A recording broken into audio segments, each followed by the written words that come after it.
Naranasan mo na bang kiligin sa tuwing nakikita mo si crush?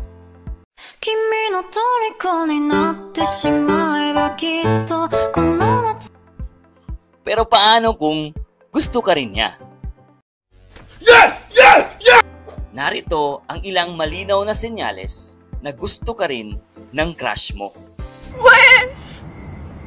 Hindi nga! Una, madalas kang tingnan o sulyapan. Ganda mo, the way you smile makes me high, parang iba ba to? Napansin mo bang palagi siyang sumusulyap sa'yo? Minsan, kapag nahuli mo siyang nakatingin, ay bigla siyang iiwas. Pangalawa, paraging merong dahilan para lang makausap ka. Ano bang klaseng ballpen ang ginamit mo? Ba't hindi kita mabura sa puso't isip? Kung siya mismo ang gumagawa ng paraan para makausap ka, kahit simpleng bagay lang, malamang may interes siya sa'yo. Alam mo, crush? Ako ang trash ka, ikaw ang basaran, kaya ikaw ang laman. Kilig na kilig. Pangatlo, napapansin niya ang maliit na detalye patungkol sa'yo. Kapag alam niya ang paborito mong pagkain, kulay, at mga maliit na detalye patungkol sa'yo, ibig sabihin, interesado siya sa'yo. When? Hindi nga! Pang-apat, naghahanap siya ng paraan na mapalapit sa'yo.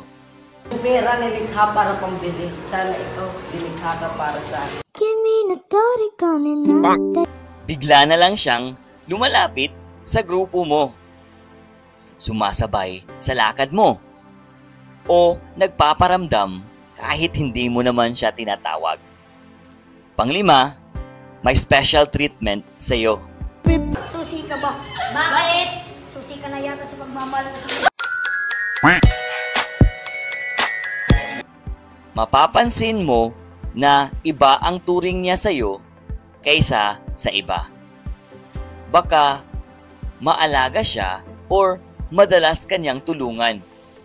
Kung napansin mo ang mga ilang sign na ito, Parang Neneng B ang kanyang katawan. may chance na gusto ka rin ni crush. Ang pinaka magandang paraan para malaman ay ang pagiging open at genuine sa kanya. Minsan, isang simpleng usapan lang ang kailangan upang malaman ang totoo. Ano sa mga sign na to ang nararanasan mo? Share mo sa comment at pakishare na din ang video na to. Salamat!